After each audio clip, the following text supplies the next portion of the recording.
Hey everyone, I hope you guys are doing very well. आज इस video में हम लोग SN1 mechanism versus SN2 mechanism के बारे में बात करने वाले हैं और इसके साथ साथ हम लोग कुछ पर्टिकुलर कंपाउंड्स की बात करेंगे। उनमें भी ये देखेंगे कि वहां पे SN1 फॉलो होगी या वो जब भी किसी सब्स्टिट्यूशन रिएक्शन में पार्टिसिपेट करेंगे तो वहां पे कौन सी मैकेनिज्म फॉलो होगी, SN1 या SN2 या फिर दोनों ही नहीं, सब्स्टिट्यूशन ही नहीं होगा। ऐसे केस में ऐसे भी केसेस आते हैं हमारे पास। तो सबसे पहले अपन बात करते हैं SN1 और SN2 पे क्वेश्चन किस टाइप से आते हैं।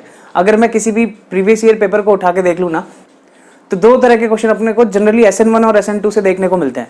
एक टाइप के क्वेश्चन क्या होते हैं कि वो दे देंगे, वो कुछ ऑप्शंस दे देंगे और पूछ लेंगे कि इनमें से कौन सी ऐसी रिएक्शन है जो SN1 को फॉलो कर रही है, या फिर कौन सी ऐसी रिएक्शन है जो SN2 को ही फॉलो कर रही है। SN1 से वो SN1 मैकेनिज्म उसके लिए पॉसिबल नहीं है। तो एक कैटेगरी तो ये हो गई।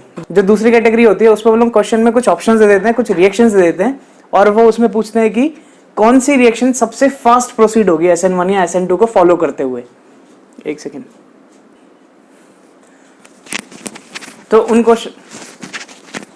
तो ऐसे क्वेश्चन में बेसिकली हम लोग बात करेंगे रेट ऑफ रिएक्शंस की, है ना। जो चीज अपन रेट ऑफ रिएक्शन की, जो कि अपन पहले दो वीडियोस में SN1 और SN2 की जब बात करी थी वहां पे अच्छे समझ चुके हैं। जिसको भी ये चीज समझनी है, रेट ऑफ रिएक्शन के बेसिस पे हम लोग कैसे डिसाइड कर सकते हैं कि कौन सी फास्टर होगी, कौन सी स्लोअर होगी SN1 या SN2 के लिए, तो वो पुरानी वाली वीडियोस देख लो। यहाँ पे अपन बात करने वाले हैं SN1 और SN2, जो फर्स्ट कैटेगरी ऑफ क्वेश्चन है उसको किस तरह से टैकल करना है ना। तो SN1 SN2 को स्टार्ट करने से पहले अपन कुछ पर्टिकुलर कंपाउंड्स की बात करते हैं। जैसे कि मैं लेता हूं, अगर मेरे पास कोई अलाइलिक हलाइड है, अलाइलिक हलाइड की बात करते हैं अपन, ठीक है।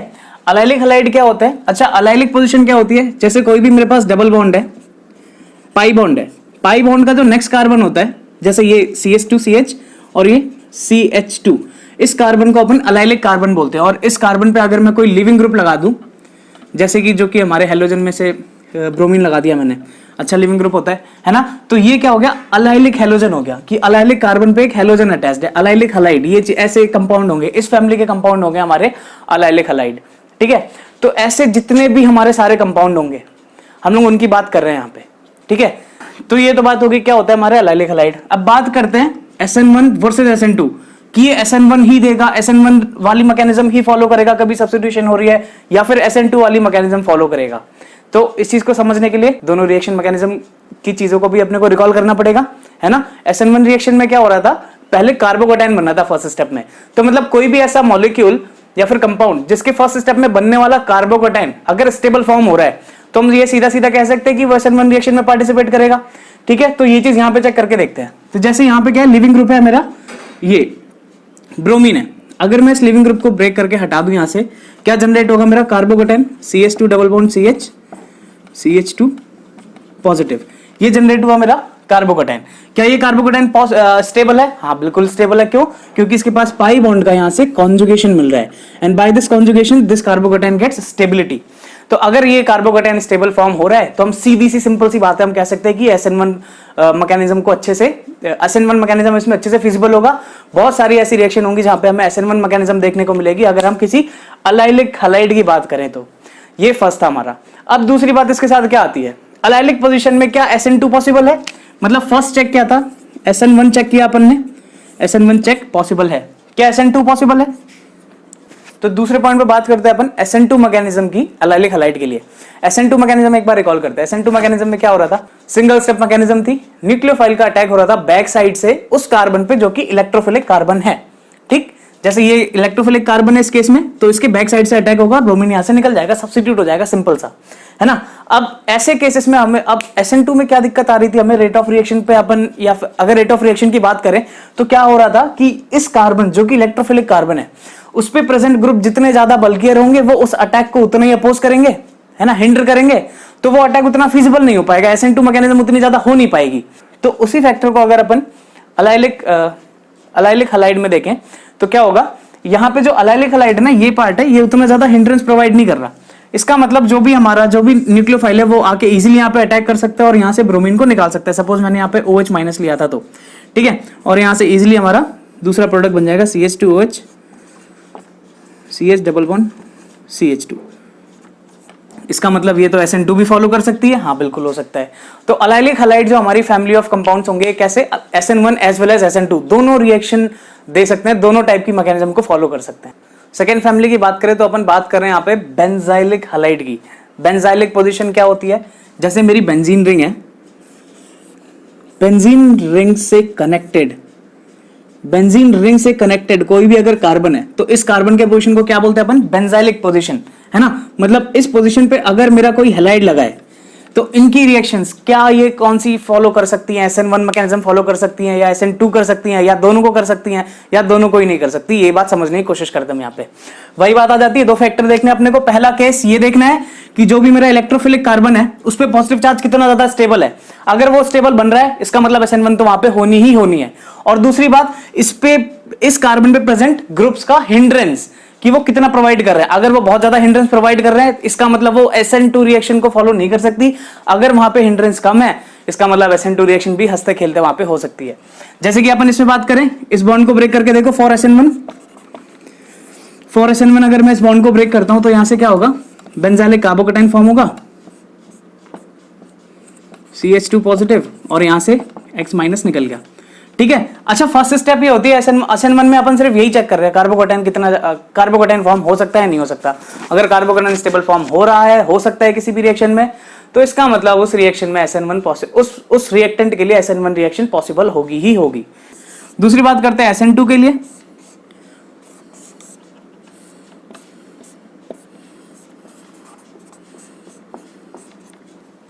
SN2 मैकेनिज्म के लिए फिर वही वाली बात कि कोई भी अगर मेरा न्यूक्लियोफाइल है वो आके इस कार्बन पे अटैक कर दे और इस हैलोजन को निकाल दे, ये चीज इसका रेट किस चीज पे डिपेंडेंट होगा, इस कार्बन पे प्रेजेंट एटम्स या फिर उन जो ग्रुप्स प्रेजेंट है उनके बल्क के हिसाब से होगा। स्टेरिक हिंड्रेंस कितना प्रोवाइड कर रहे हैं वो उनके हिसाब से चेक करना होगा। वही बात है, जितना कम स्टेरिक हिंड्रेंस होगा उतना ही ज्यादा क्या हो सकती है, हमारी SN2 हो सकती है। मतलब कम हिंड्रेंस इसका मतलब SN2 पॉसिबल है। ओके, अब देखो यहाँ पे एक बहुत समझने वाली बात है, ये बेंजीन जो है ना देखने में ड्रॉ करते टाइम तो बहुत बड़ी लगती है ना। ऐसा लग रहा होगा कि यहाँ पे इतना सारा हिंड्रेंस है, कोई न्यूक्लियोफाइल यहाँ पे आके इसको पार ही नहीं कर पाएगा, है ना। लेकिन अगर अपन थोड़ा सा केमिकल बॉन्डिंग की तरफ ध्यान दें तो क्या देखेंगे, यहाँ पे जो कार्बन है वो सारे के सारे कैसे हैं, sp2 हाइब्रिडाइज्ड हैं। sp2 हाइब्रिडाइजेशन का मतलब क्या है, ये जो सिस्टम होगा ये कैसा होगा, प्लेनर होगा। और अच्छे से समझने के लिए अपन हाइब्रिडाइजेशन फैक्टर और उसका जो मॉलिक्यूलर शेप है इस पे चलते हैं। जैसे सपोज मैं मानता हूं कि यहाँ पे मेरा कार्बन है, ठीक है, ये जो मेरा हाथ है ये कार्बन है और इससे 4 बॉन्ड हैं। इन चारों बॉन्ड में ये वाला बॉन्ड है ये X है, ठीक है, X के साथ है, मतलब ये टूटने वाला है, ब्रेक होने वाला है। तो इसके बाद बचे क्या, अगर मैं टेट्राहेड्रल देखूं तो वो कुछ ऐसा दिखेगा मुझे, एक बॉन्ड ये हो गया, एक बॉन्ड ये हो गया, एक बॉन्ड ये हो गया और एक बॉन्ड ये हो गया, ठीक है, कुछ ऐसा दिखेगा। अब ये बॉन्ड तो ब्रेक होना है, मतलब अटैक इस साइड से होना है ना। अब अटैक होते टाइम हमें देखने में क्या लग रहा है, ये जो रिंग है ये बहुत बड़ी होनी चाहिए, मतलब इतनी बड़ी होनी चाहिए रिंग ऐसे करके। अगर ये रिंग इतनी बड़ी हो रही है तो यहां से अटैक बहुत ज्यादा पॉसिबल नहीं है क्योंकि वो हिंड्रेंस की वजह से पीछे कर देगी, है ना। लेकिन इसके जो कार्बन है वो सारे के सारे कैसे हैं, sp2 हाइब्रिडाइज्ड हैं। sp2 हाइब्रिडाइजेशन से क्या होता है, जो ये रिंग होगी वो कैसी होगी, प्लेनर रिंग होगी, ठीक है। अगर ये एक प्लेनर चीज नहीं होती तो क्या होता, हिंड्रेंस बहुत ज्यादा हो सकता था, रिंग कैसी भी हो सकती थी, उस केस में अटैक पॉसिबल नहीं होता, इजी फीजिबल नहीं होता, ठीक है। लेकिन जब तेरी रिंग प्लेनर है तो उस प्लेन में तो वो हिंड्रेंस क्रिएट करेगी। जैसे ये कार्बन है यहां से अटैक करने आ रहा है तो अगर वो इस प्लेन से आ रहा है तो तय बात है कि उसको हिंड्रेंस तो मिलेगा। लेकिन तेरी अगर रिंग ही प्लेनर है तो वो इधर से अटैक कर सकता है, नीचे से, इधर से, कहीं और से आके तो अटैक कर ही सकता है ना। तो यहाँ पे यही बात समझनी होती है कि जो बेंजीन रिंग है ना वो बस देखने में, बनाने में बड़ी लगती है। जब अपन बात करते हैं असलियत में इसके स्टेरिक हिंड्रेंस की तो उसका स्टेरिक हिंड्रेंस बहुत कम होता है क्योंकि ये सिस्टम कैसा है, हमारा जो रिंग है हमारी वो प्लेनर है। इसका मतलब प्लेनर रिंग है, इस साइड से अटैक हो जाएगा, इस साइड से अटैक हो जाएगा, है ना। इस प्लेन से अटैक होने में बस मुश्किल आएगी, सिर्फ एक प्लेन उसने कंट्रोल में कर रखा है कि हाँ यहां से नहीं आना। तो इसका मतलब क्या है, यहाँ पे इजीली अटैक हो जाएगा और रिएक्शन यहाँ पे हो जाएगी, SN2 भी यहाँ पे पॉसिबल होगी। प्रोडक्ट बन जाएगा यहाँ पे कुछ ऐसा अपना CH2 न्यूक्लियोफाइल और साथ में X नेगेटिव, और प्रोडक्ट हमारा कुछ ऐसा बन जाएगा। मतलब यहाँ पे SN2 रिएक्शन भी पॉसिबल है। अलाइलिक हलाइड की बात करें या बेंजाइलिक हलाइड की बात करें, दोनों केस में SN1 और SN2 दोनों पॉसिबल होंगी, दोनों मैकेनिज्म हमें होते हुए देखेंगे इन दोनों रिएक्टेंट्स के साथ, इन फैमिलीज के साथ। लेकिन अगर मैं यहीं पे बात कर लूं विनाइलिक और अराइलिक हलाइड्स की, अब बात करते हैं अपन विनाइलिक हैलाइड की। विनाइलिक पोजीशन या फिर विनाइलिक हैलाइड कौन से होंगे? जैसे अलाइलिक में क्या था, जो पाई बॉन्ड था हमारा, उसका नेक्स्ट वाला कार्बन क्या था हमारा, वो अलाइलिक कार्बन था। लेकिन विनाइलिक कार्बन कौन सा होता है, जो हमारा डबल बॉन्ड वाला ही कार्बन है, जिसके साथ पाई बॉन्ड है, उसी पे अगर अपन कोई अच्छा सा ग्रुप सब्स्टिट्यूट कर देते हैं, जैसे क्लोरीन लगा दिया, जैसे हैलाइड लगा दिया, तो वो क्या फैमिली बन गई, विनाइल हैलाइड। जैसे मैंने अगर OH लगा दिया होता है यहाँ पे, तो वो क्या बन जाता, विनाइलिक एल्कोहल। ठीक है, ये होता है हमारा विनाइलिक पोजीशन या फिर विनाइलिक कार्बन। ओके अब विनाइलिक कार्बन के लिए अपन वो दोनों बातें चेक करते हैं, SN1 SN2 की। पहले स्टेप में क्या करना होगा, इसको तोड़ के भगा दो यहाँ से। क्या बना इधर पे, CH2 C double bond CH positive plus Cl negative. क्या ये कार्बोकेटाइन स्टेबल है? बिल्कुल नहीं। क्यों? इस पॉजिटिव चार्ज वाले कार्बन का हाइब्रिडाइजेशन क्या है, sp है।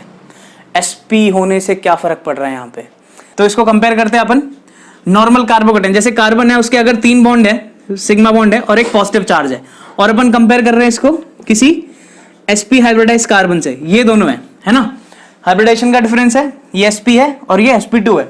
sp2 होने से क्या हो रहा है, जो मेरा इन बॉन्ड्स में जो s कैरेक्टर है ना, परसेंटेज s कैरेक्टर है इन बॉन्ड्स में, वो क्या है, 33% है, 33.33% है क्या, s character in each orbital, है ना। वैसे ही अगर मैं इसकी बात करूं, यहां पे क्या होगा, 50-50% s कैरेक्टर हो गया।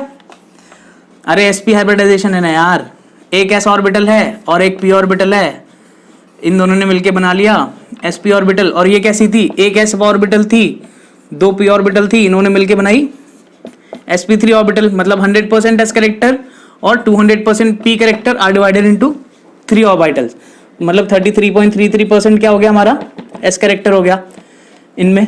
और इन ऑर्बिटल्स में क्या होगा, 100% s कैरेक्टर था और 100% p कैरेक्टर था, 2 ऑर्बिटल थी, मिलके 2 बनाई, 50-50% हो गया, 50% s कैरेक्टर दोनों ऑर्बिटल में। तो s कैरेक्टर की वजह से इलेक्ट्रोनेगेटिविटी पे क्या इफेक्ट पड़ता है, ये चीज अपन सबसे पहले वाली वीडियो में अपन समझ चुके हैं। अगर नहीं समझ में आई वापस से देख लेना, है ना, रिवीजन के लिए। तो क्या हो रहा है यहाँ पे, 50% s कैरेक्टर है, जितना ज्यादा s कैरेक्टर उतनी ज्यादा इलेक्ट्रोनेगेटिविटी, और जितनी ज्यादा इलेक्ट्रोनेगेटिविटी हो गई कार्बन की, मतलब उस पे कार्बोकेटाइन स्टेबल रहने वाला है क्या, नहीं ना। मतलब इलेक्ट्रोनेगेटिव एलिमेंट्स के इलेक्ट्रॉन छीनना आसान है क्या, नहीं, बिल्कुल नहीं है ना। लेकिन तुम किसी इलेक्ट्रो पॉजिटिव एलिमेंट से इलेक्ट्रॉन आराम से छीन सकते हो, उस पे पॉजिटिव चार्ज आराम से बना सकते हो। तो यहाँ भी वही बात आ जाती है, अगर ये कार्बन पॉजिटिव चार्ज बनने के बाद sp2 बन रहा होता, तो वो कार्बोकेटाइन का फॉर्मेशन थोड़ा इजी होता। लेकिन जब sp कार्बोकेटाइन जब बन रहा है और अगर उस कार्बन का हाइब्रिडाइजेशन sp है, तो उसका फॉर्मेशन इतना तो पक्का है कि वो sp2 हाइब्रिडाइजेशन वाले कार्बोकेटाइन से तो कम ही फिजिबल होगा इसका फॉर्मेशन, है ना। इसका मतलब क्या है, कार्बोकेटाइन अगर स्टेबल नहीं बना तो SN1 रिएक्शन यहाँ पे नहीं हो पाएगी।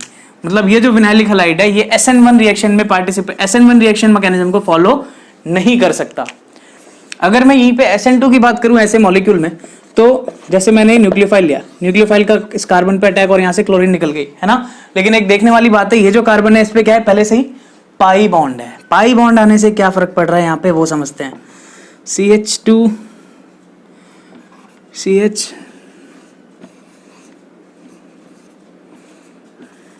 पाई बॉन्ड कुछ ऐसा होता है ना, 2 p ऑर्बिटल की ओवरलैपिंग से बनने वाला बॉन्ड, मतलब इलेक्ट्रॉन डेंसिटी इसकी यहाँ पे भी होगी, यहाँ पे भी होगी, दोनों साइड होंगी। और इसी कार्बन पे तुझे अटैक भी करवाना है। और ये जो मैंने ड्रॉ किया है ब्लैक लाइन से, ये क्या है, ये इलेक्ट्रॉन डेंसिटी है।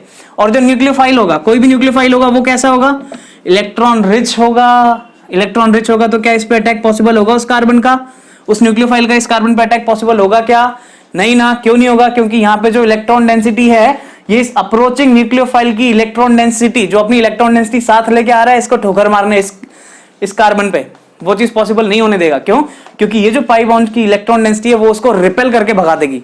इलेक्ट्रॉनिक रिपल्शन यहाँ पे आ जाएगा। स्टेरिक रिपल्शन की तो बात ही नहीं कर रहे यहाँ पे, स्टेरिक रिपल्शन की तो यहाँ पे बात ही नहीं है। यहाँ पे कौन सी बात है, इलेक्ट्रॉनिक रिपल्शन की। यहाँ पे इलेक्ट्रॉन को भगा देते हैं, ठीक है। पहले वाले केसेस में जो SN2 नहीं हो रही है, अपन ने क्या देखा था, अगर हमारा 3 डिग्री कार्बन है, उस पर कोई लिविंग ग्रुप लगा है, उस केस में जो न्यूक्लियोफाइल था वो अप्रोच कर रहा था बैक साइड से, और वहां पे बल्क जो था हमारा, स्टेरिक हिंड्रेंस था, वो क्रिएट हो रहा था, और वो चीज उसको अप्रोच करने से रोक रही थी, ठीक है। लेकिन यहाँ पे किस टाइप का रिपल्शन है, यहाँ पे इलेक्ट्रॉनिक रिपल्शन है। जो न्यूक्लियोफाइल्स हैं, उनके इलेक्ट्रॉन डेंसिटी को इस पाई बॉन्ड की इलेक्ट्रॉन डेंसिटी रिपेल करके उसको दूर कर देगी, मतलब उसको अप्रोच नहीं करने देगी इस सेंटर तक। इसका मतलब विनाइलिक हैलाइड्स में जो हमारी SN2 मैकेनिज्म है, वो भी पॉसिबल नहीं होगी। इस चीज को ध्यान से समझ के रख लेना। अलाइलिक हैलाइड्स हो या फिर बेंजाइलिक हैलाइड्स हो, वहां पे SN1 SN2 दोनों पॉसिबल थी, लेकिन विनाइलिक हैलाइड्स में ना तो SN1 पॉसिबल है ना ही SN2 पॉसिबल है। इसी की तरह एक मॉलिक्यूल और आता है, एक फैमिली और आती है हमारी अराइलिक हैलाइड्स। अराइलिक हैलाइड्स अब उनको डिस्कस करते हैं। सेम इसी तरह एक और फैमिली है विनाइलिक हैलाइड्स की तरह, जिसे कहते हैं अपन अलाइलिक हैलाइड्स। इसको भी अपने को डिस्कस करना है सेम उसी मैनर में, SN1 और SN2। SN1 के लिए क्या करना है, बॉन्ड ब्रेक करके कैटायन बना दो और देखो कितना स्टेबल बन रहा है वो कैटायन। अगेन यहाँ पे जो कार्बोकैटायन बनेगा वो कौन से कार्बन पे बनेगा, ऐसे कार्बन पे बनेगा जिसकी हाइब्रिडाइजेशन sp होगी। मतलब वही बात आ गई, s कैरेक्टर ज्यादा है, कार्बोकैटायन स्टेबल नहीं होने वाला है यहाँ पे, क्योंकि इस कार्बन की ओवरऑल इलेक्ट्रोनेगेटिविटी ज्यादा है। ठीक है, इस वजह से क्या होगा, यहाँ पे SN1 पॉसिबल नहीं होगी। SN1 is not possible for allyl halides, SN1 is not possible for aryl halides, arylic halides. बात करते हैं SN2 की, SN2 में भी वही सीन आ जाएगा। बात करते हैं SN2 की, SN2 करते टाइम क्या होगा, इसका अटैक देखना है अपने को इस कार्बन पे, न्यूक्लियोफाइल का। SN2 के टाइम क्या चेक करना है अपने को, न्यूक्लियोफाइल का अटैक इस कार्बन पे वो कितना इजीली हो सकता है। ये बेंजीन कुछ इस तरह से दिखेगा, ये तीनों क्या चीज है, पाई बॉन्ड है। तो अगर कोई नेगेटिव पाई बॉन्ड है ना, पाई बॉन्ड में क्या इलेक्ट्रॉन डेंसिटी है, इलेक्ट्रॉन्स प्रेजेंट होते हैं ना पाई बॉन्ड में। तो यहां से अगर कोई न्यूक्लियोफाइल अटैक करने आ रहा है तो उसको इन सारे इलेक्ट्रॉन्स का, इतने सारे इलेक्ट्रॉन क्लाउड का रिपल्शन मिलेगा। तो यहां भी वही बात आ गई कि यहां पे भी जो न्यूक्लियोफाइल है उसका अप्रोच कौन हिंडर कर रहा है, इलेक्ट्रॉनिक रिपल्शन। इलेक्ट्रॉन्स का आपस में रिपल्शन उस न्यूक्लियोफाइल को इस कार्बन के क्लोज नहीं पहुंचने दे रहा। मतलब यहां पे भी SN2 रिएक्शन नहीं हो पाएगी, बिल्कुल नहीं हो पाएगी। अब क्या करते हैं अपन, अभी तक हमारी जो भी अंडरस्टैंडिंग है SN1 SN2 को, उसको एक जगह पे लाके दो चार्ट बनाते हैं, उन दो चार्ट को फॉलो करो। तुम्हारी SN1 SN2 रिएक्शन की जितनी भी क्वेश्चन आते हैं ना, सब हो जाने चाहिए, इससे लगभग सब हो जाएंगे। अब चार्ट बनाते हैं, तो अब क्या करते हैं ना, अब अपनी जितनी भी इंफॉर्मेशन अपन ने जान ली SN1 SN2 रिएक्शन के बारे में, क्या क्या इफेक्ट है, क्या क्या नहीं है, सारी चीजें समझ ली अपन ने, है ना। अब अपन दो चार्ट ऐसे बनाते हैं जहां पे पूरा ओवरऑल कंपैरिजन हो जाएगा SN1 SN2 का। सबसे पहले चार्ट में अपन वो सारी बातें एक बार वापस से कंपेयर कर लेते हैं SN2 की और SN1 की जो हमने पढ़ी है। सबसे पहली बात जो अपन ने मैकेनिज्म होते टाइम देखी थी, वो दोनों में क्या देखी थी, जो SN2 मैकेनिज्म थी वो सिंगल स्टेप मैकेनिज्म थी। एक साइड से अटैक हो रहा था, साथ ही साथ वहां से लीविंग ग्रुप निकल रहा था, एक ही स्टेप में सारा काम हो जा रहा था, ट्रांजिशन स्टेट फॉर्म हो रही थी, sp2 उसका हाइब्रिडाइजेशन था, ये बात ध्यान रखनी थी। ठीक है, साथ ही साथ में SN1 की बात करूं, SN1 में क्या होता है, टू स्टेप मैकेनिज्म थी। फर्स्ट स्टेप में क्या, फॉर्मेशन ऑफ फर्स्ट स्टेप में क्या देखा था हमने, फॉर्मेशन ऑफ कार्बोकैटायन, और सेकंड स्टेप में न्यूक्लियोफाइल और उस कैटायन का आपस में बॉन्ड फॉर्मेशन। ठीक है, तो वो दो स्टेप में डिवाइडेड था SN1। दूसरी बात क्या था, बैक साइड से अटैक है, तो यहाँ पे मतलब अपने को बहुत ज्यादा ध्यान देना पड़ेगा हिंड्रेंस का, है ना। कहीं कहीं पे तो जो हमारे स्टेरिकली क्राउडेड ग्रुप्स हैं वो न्यूक्लियोफाइल को अप्रोच ही नहीं करने देते, और किसी किसी केस में जो पाई बॉन्ड्स होते हैं उनका इलेक्ट्रॉनिक रिपल्शन किसी भी न्यूक्लियोफाइल को उस इलेक्ट्रोफिलिक कार्बन तक पहुंचने नहीं देता। ऐसे ही दूसरी बात अपने को जो ध्यान रख के चलना होता है SN1 रिएक्शन में, वो होता है हमारा स्टेबिलिटी ऑफ कार्बोकैटायन, है ना। कार्बोकैटायन जितना ज्यादा स्टेबल होगा उतना ही ज्यादा क्या होगी उसकी rate of reaction. Okay, next बात करते हैं नो कार्बोकैटायन रीअरेंजमेंट। जब बना ही नहीं है तो क्यों रीअरेंज करेगा भाई, SN2 में तो कार्बोकैटायन फॉर्म ही नहीं हुआ, एक ही स्टेप में रिएक्शन हो गई। लेकिन हाँ, SN1 रिएक्शन में कार्बोकैटायन का रीअरेंजमेंट होता है। उसके बाद है प्रोडक्ट हैज इन्वर्टेड। हाँ, जो नेक्स्ट पॉइंट है वो बहुत इंपॉर्टेंट है, क्योंकि ये स्टीरियोकेमिस्ट्री बेस्ड है। जैसे कि SN2 में अपन ने देखा था, वहां पे क्या हो रहा था, इन्वर्जन ऑफ कन्फिग्रेशन। मतलब जो प्रोडक्ट की जो ऑप्टिकल एक्टिविटी आएगी, ऑप्टिकल एक्टिविटी और फिर ऑप्टिकल रोटेशन जो आएगी, वो हमेशा रिएक्टेंट के क्या होगी, इन्वर्टेड होगी। मतलब तुम्हारा अगर रिएक्टेंट लीवर रोटेटरी है तो इसका मतलब जो प्रोडक्ट बनेगा वो कैसा होगा, डेक्सो रोटेटरी होगा। इसका मतलब हम लोग सीधा कह सकते हैं product has inverted configuration compared with the reactant. लेकिन यही बात मैं अगर SN1 में कहूं, SN1 में क्या हो रहा था, कार्बोकैटायन फॉर्म हो रहा था, उस कार्बोकैटायन के दोनों साइड से अटैक होके वो एक केस में R बना देंगे, दूसरे केस में S कन्फिगरेशन वाले प्रोडक्ट बना देंगे। मतलब वहां पे जो प्रोडक्ट फॉर्म होंगे, है ना, products have both identical and inverted configuration compared with reactant. मतलब तेरा रिएक्टेंट था पहले, अगर वो ऑप्टिकली एक्टिव था तो उसकी कुछ ऑप्टिकल रोटेशन रही होगी, डेक्स्ट्रो या फिर लीवो। अब वहां से कार्बोकैटायन फॉर्म हुआ, एक प्लेनर चीज फॉर्म हुई, और उस प्लेनर चीज पे दोनों साइड की अटैक की वजह से हमारा प्रोडक्ट, दो अलग अलग प्रोडक्ट फॉर्म हुए, जिनकी ऑप्टिकल रोटेशन भी अलग अलग होगी, एक डेक्स्ट्रो होगा तो एक लीवो होगा। इसका मतलब जो हमारे दोनों प्रोडक्ट बनने वाले हैं, एक ना एक की तो रोटेशन, अच्छा रिएक्टेंट की भी लेफ्ट या राइट कुछ तो रही होगी। तो अगर प्रोडक्ट में दोनों बन रहे हैं, एक लेफ्ट वाला एक राइट वाला बन रहा है, इसका मतलब उन दोनों में से किसी एक की तो कन्फिग्रेशन कैसी है, आइडेंटिकल है विद द रिएक्टेंट, और दूसरे वाले की क्या होगी, इन्वर्टेड होगी, है ना। तो इसमें हमारे दोनों टाइप के कन्फिग्रेशन वाले बनते हैं, identical as well as inverted configuration product as compared with the reactant. जो लास्ट पॉइंट है इस चार्ट का, उसमें बात करते हैं अपन रिएक्टिविटी ऑर्डर की। सबसे पहले SN2 की रिएक्टिविटी ऑर्डर देखते हैं। मतलब हम ऐसे मॉलिक्यूल्स की बात कर रहे हैं जैसे मिथाइल हैलाइड हो गया, या फिर मिथाइल के साथ कोई लिविंग ग्रुप है, या फिर प्राइमरी कार्बन के साथ अटैच कोई लिविंग ग्रुप है, या फिर सेकेंडरी कार्बन से अटैच लिविंग ग्रुप है, या फिर टर्शियरी से अटैच लिविंग ग्रुप है। तो इनकी आपस में जो रिएक्टिविटी ऑर्डर होगी SN2 के लिए कौन कितना वफादार होगा, या फिर कितना ज्यादा वो रेट ऑफ रिएक्शन उसकी होगी हमारी जब भी वहां पे SN2 मैकेनिज्म हो रही हो, है ना। तो सीधी सी बात है, बैक साइड से अटैक, हिंड्रेंस फैक्टर जितना कम हिंड्रेंस उतना ज्यादा रेट ऑफ रिएक्शन, मतलब रेट ऑफ रिएक्टिविटी भी ज्यादा, उतनी ज्यादा रिएक्टिव होगा ना वो उस मैकेनिज्म के लिए। तो वही है रिएक्टिविटी ऑर्डर। अगर अपन देखें तो मिथाइल की सबसे कम हिंड्रेंस होने की वजह से SN2 रिएक्टिविटी बहुत ज्यादा होती है। उसके बाद 1 डिग्री, है ना, प्राइमरी कार्बन पे अगर कोई लिविंग ग्रुप लगाए तो वो भी इजीली आराम से बहुत अच्छे से क्या करता है, SN2 मैकेनिज्म को रिएक्शन, SN2 मैकेनिज्म से होने वाली रिएक्शंस को बहुत अच्छे से फॉलो करता है। फिर अगर अपन 2nd डिग्री की बात करें तो वो भी फॉलो कर सकता है, तो वो भी आराम से SN2 को फॉलो कर सकता है, लेकिन किसी प्राइमरी या मिथाइल के कंपैरिजन में वो कम रिएक्टिव होगा टुवर्ड्स SN2 रिएक्शन। वैसे अगर मैं 3 डिग्री की बात करूं, मतलब टर्शियरी कार्बन हो गया, टर्शियरी कार्बन पे इतने हिंड्रेंस हो जाएगा ना, न्यूक्लियोफाइल बेचारा आके अटैक ही नहीं कर पाता। यही बात होती है जो 3 डिग्री वाले हमारे जितने भी ऐसे मॉलिक्यूल्स हैं जिसमें 3 डिग्री कार्बन पे कोई लिविंग ग्रुप लगाए तो वो जनरली SN2 रिएक्शन नहीं देते, वो सिर्फ और सिर्फ SN1 को ही फॉलो करते हैं। ठीक है, अगर इसी रेट ऑफ रिएक्टिविटी को, रिएक्टिविटी ऑर्डर को अपन कंपेयर करें SN1 के लिए तो रिवर्स हो जाएगा SN2 का। क्यों? क्योंकि यहाँ पे जो रिएक्टिविटी थी वो किस चीज पे डिपेंडेंट थी, स्टेबिलिटी ऑफ द कैटायन। मतलब कैटायन जितना ज्यादा स्टेबल बनेगा रिएक्टिविटी उतनी ज्यादा होगी। जैसे यहाँ पे देखो 3 डिग्री कार्बन होगा ना, टर्शियरी कार्बन पे अगर कोई लिविंग ग्रुप अटैच्ड है तो वहां पे बनने वाला कार्बोकैटायन बहुत ज्यादा स्टेबल होगा, बहुत ज्यादा स्टेबल होगा। इसका मतलब SN1 रिएक्टिविटी उसके लिए बहुत ज्यादा होने वाली है। फिर उसके बाद 3 डिग्री जितना ज्यादा सब्स्टिट्यूट उतना ज्यादा स्टेबल, 3 डिग्री से कम सब्स्टिट्यूटेड गॉन 2 डिग्री, मतलब 3 degree will be most reactive for SN1 mechanism. तो ऐसे मॉलिक्यूल जिसमें सेकेंडरी कार्बन पे लिविंग ग्रुप लगाए वो तो इतना तो पक्का है कि वो किसी टर्शियरी कार्बन जिस पे लिविंग ग्रुप लगाओ उससे तो कम ही रिएक्टिव होंगे टुवर्ड्स SN1 मैकेनिज्म। वैसे मैं बात करूं 1 डिग्री और कम स्टेबल हुआ हमारा कार्बोकैटायन और ज्यादा रिएक्टिविटी डिक्रीज हो गई, मिथाइल की रिएक्टिविटी और ज्यादा डिक्रीज हो गई। क्या होता है, अगर हमारे पास कोई मिथाइल है और मिथाइल के पास और उस कार्बन पे कोई लिविंग ग्रुप लगा हुआ है तो वहां पे SN1 रिएक्शन देखते हुए हमें नहीं मिलेगी, क्योंकि वहां पे जो कैटायन बनेगा वो बहुत लेसर स्टेबल होगा, बहुत कम स्टेबल होता है, इसलिए वहां पे हमें SN1 देखने को जनरली नहीं मिलती। इस केस में अपने को 3 डिग्री की रिएक्शन देखने को नहीं मिलेगी, SN1 के केस में अपने को मिथाइल की रिएक्शन नहीं देखने को मिलेगी, सिंपल सी बात है। तो अभी जो नेक्स्ट चार्ट है अपना, ये बहुत इंपॉर्टेंट है ना, ये फैमिली ऑफ ये मॉलिक्यूल्स के ऊपर डिपेंडेंट चार्ट है कि किस तरह की कौन सी कैटेगरीज के हमारे मॉलिक्यूल्स या हैलाइड्स, बेसिकली अपन यहाँ पे हैलाइड्स की बात कर रहे हैं, या फिर अगर इसको अपन ऐसे भी जनरलाइज कर सकते हैं कि हैलाइड्स की जगह पे कोई और हमारा लिविंग ग्रुप हो तो उस केस में भी ये चीज फॉलो होगी। क्या चीज है ये, जैसे मैं मिथाइल या 1 डिग्री हैलाइड्स की बात करूं तो इनमें सिर्फ और सिर्फ SN2 रिएक्शन ही होनी है। ठीक है, क्योंकि इस केस में हिंड्रेंस बहुत कम है, तो ये क्या होगा, कोई भी कंडीशन है, कैसे भी कंडीशन हो अपनी, वहां पे ये प्रेफर करेंगे to follow the SN2 mechanism for the substitution reaction.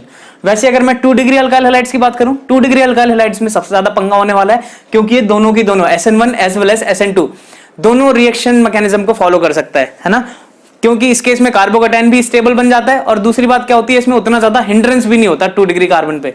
ठीक है, तो ऐसे केसेस को समझने के लिए, ऐसे केसेस में जब भी अपने को कंपेयर करके बताना होगा कि 2 डिग्री अल्काइल हैलाइड है तो वो SN1 फॉलो कर रहा है या फिर SN2 फॉलो कर रहा है, इसको सीधा सीधा अपन रिलेट करते हैं सॉल्वेंट से। सॉल्वेंट हमेशा ध्यान में रखना, सॉल्वेंट का क्या इफेक्ट आता है। तो सॉल्वेंट की बात तो अपन ने SN1 SN2 समझते टाइम ही कर ली थी। क्या था वो, अगर मेरा प्रोटिक सॉल्वेंट है, प्रोटिक पोलर प्रोटिक सॉल्वेंट है तो वो SN1 रिएक्शन फॉलो करवाएगा, और अगर पोलर ए प्रोटिक सॉल्वेंट है तो वो कैसे, कौन सी रिएक्शन को फॉलो करवाता है, SN2 मैकेनिज्म को। ठीक है, सीधी सी बात है, अगर 2 डिग्री अल्काइल हैलाइड है तो अपने को सीधा सीधा सॉल्वेंट को देख के कमेंट करना होगा कि हमारी रिएक्शन SN1 फॉलो कर रही है या फिर SN2 फॉलो कर रही है। प्रोटिक पोलर सॉल्वेंट होता है SN1, पोलर ए प्रोटिक सॉल्वेंट होता है तो SN2, सिंपल सी बात।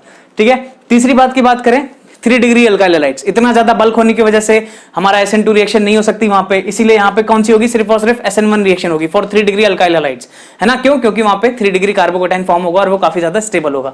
वैसे ही ये दोनों ग्रुप्स तो अभी अपन ने देखे थे, विनाइलिक या अराइलिक हैलाइड्स होते हैं, उनमें ना तो SN1 होती है ना तो SN2 होती है, अभी देखा था थोड़ी देर पहले अपन ने। वैसे अगर बेंजाइलिक और अलाइलिक को देख लें तो वहां पे भी SN1 या SN2 दोनों फॉलो हो सकती है।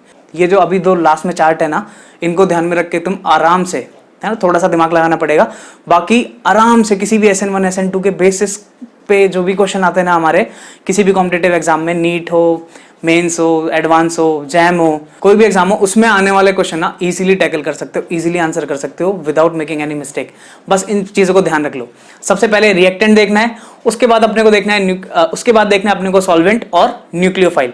हाँ, ये बात मैं कर रहा हूँ SN1 वर्सेज SN2 की, एलिमिनेशन से कंपेयर करके नहीं बोल रहा मैं। एलिमिनेशन में अपने को जो हमारा न्यूक्लियोफाइल होगा या फिर जो हमारा नेगेटिवली चार्ज स्पीसीज होगी उसके हिंड्रेंस को भी देखना पड़ता है। कैसे कैसे होगा, इसके बाद अपन एलिमिनेशन पे चलने वाले हैं। एलिमिनेशन की हमारी 3 मैकेनिज्म है, E1 E2 एंड E1CB। उन तीनों को अपन पढ़ते हुए फिर लगभग अपना रिएक्शन मैकेनिज्म का पार्ट ना खत्म हो गया। और सबसे इंपॉर्टेंट पार्ट यही है, रिएक्शन मैकेनिज्म आ गई, आगे आने वाले जितने चैप्टर हैं वो अल्कोहल, फिनॉल, ईथर कुछ भी हो, फिर तो बचे ही नहीं है वो, फिर तो उनकी बात तो यही खत्म होगी। उनमें तो बस फिर रिएजेंट्स और नेम रिएक्शन यही चीजें बचती हैं। तो इस वीडियो को यहीं तक रखते हैं, मिलते हैं अपन नेक्स्ट एलिमिनेशन से। तब तक के लिए keep loving, keep learning chemistry.